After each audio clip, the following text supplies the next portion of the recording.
Hey folks, come walk with me. Well, today being what it is, I thought that I would go through my recollection of the events of September 11th, 2001 and the aftermath thereof.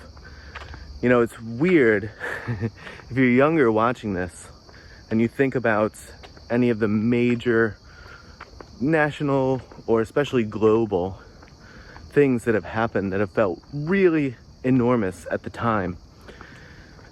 It gets weird over time when people are born so far after that event that they can't really draw any direct connection back to it. Like, there's nothing happening in their present day which is an obvious connection to that big event. And so in their mind, it's another thing in a history book.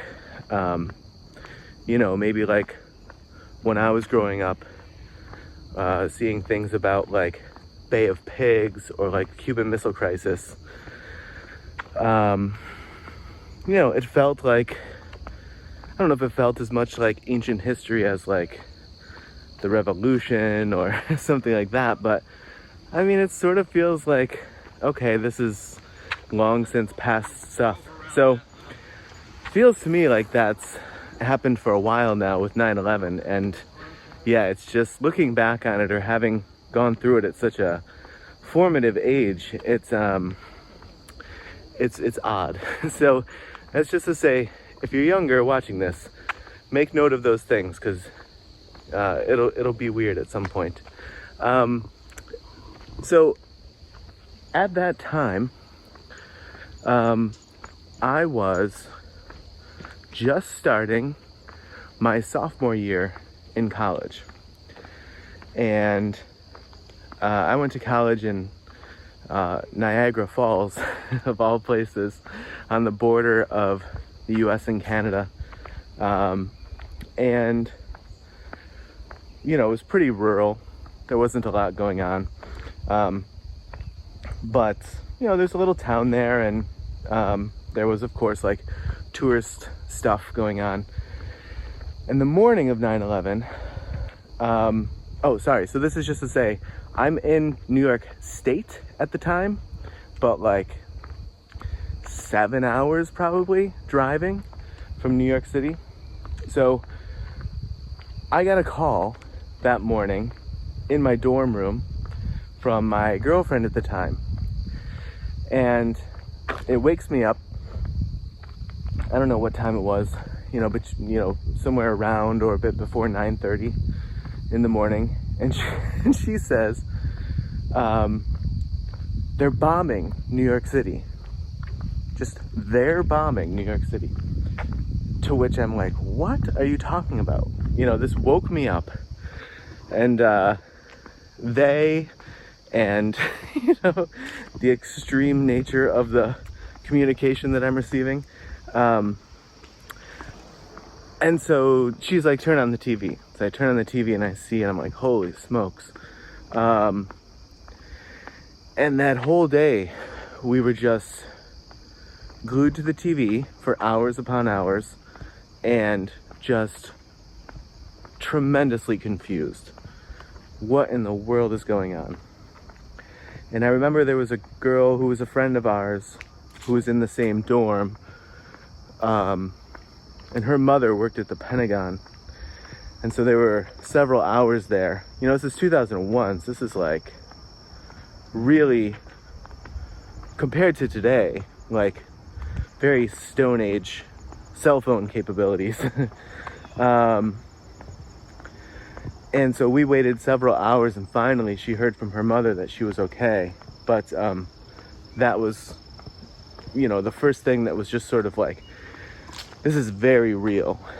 And then I remember, there were all these rumors that were being spread because, and I'm sure this happened all over the country, because we were in Niagara Falls, and there's a huge power plant there. There was a power plant that was critical to providing power or some source of power to basically the entire state in some form or fashion.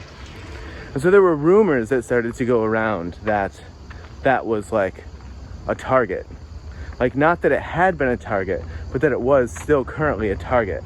And that everything was like high alert because this thing could be blown up at any minute.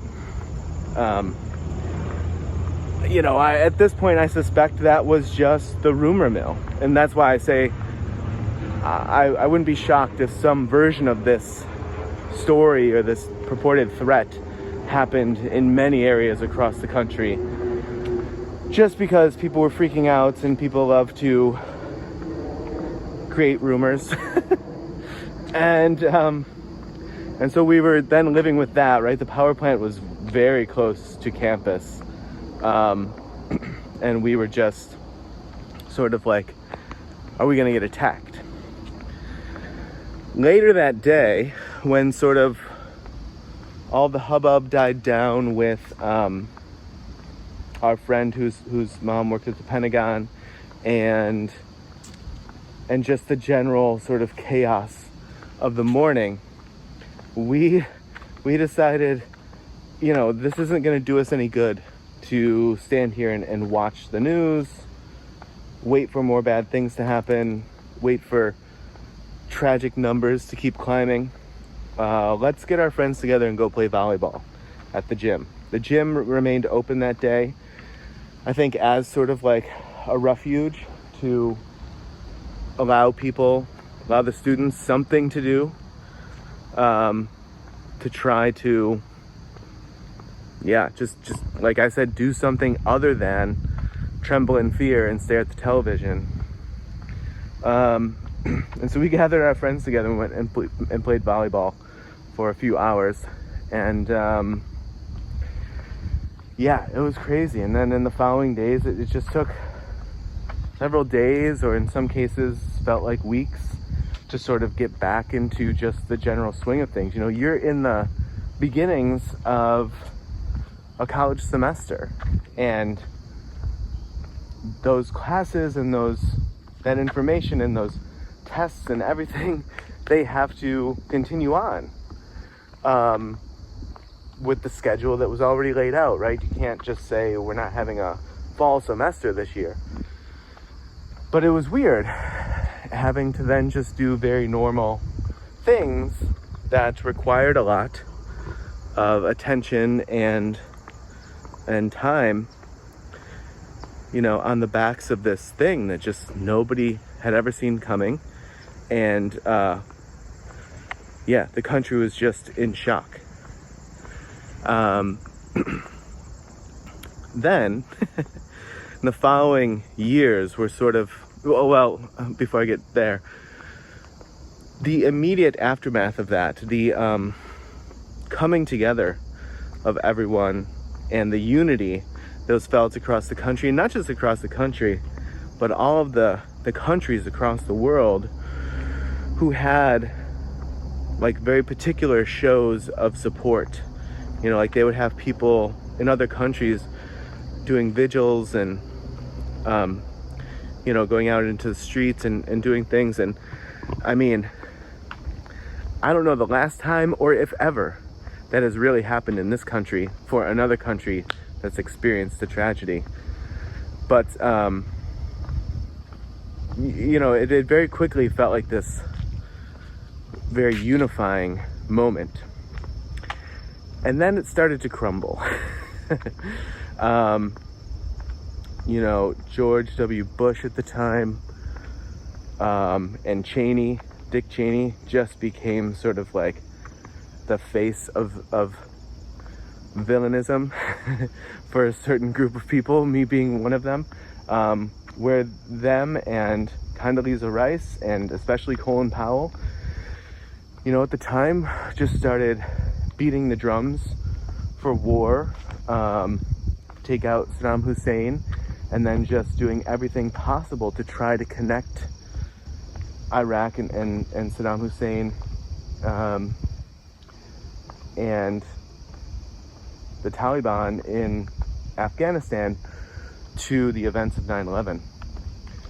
When in reality, I think, I haven't looked into this in quite a long time, but it was largely Saudi born and Saudi influenced, and they remained allies throughout the entirety of that, or at least we didn't go to war with them.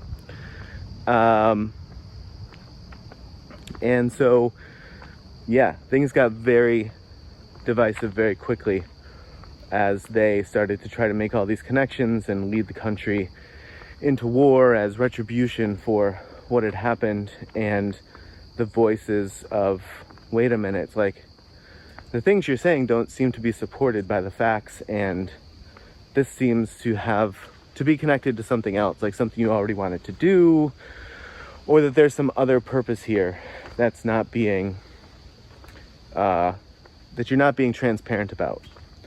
And I still think that that's the case today.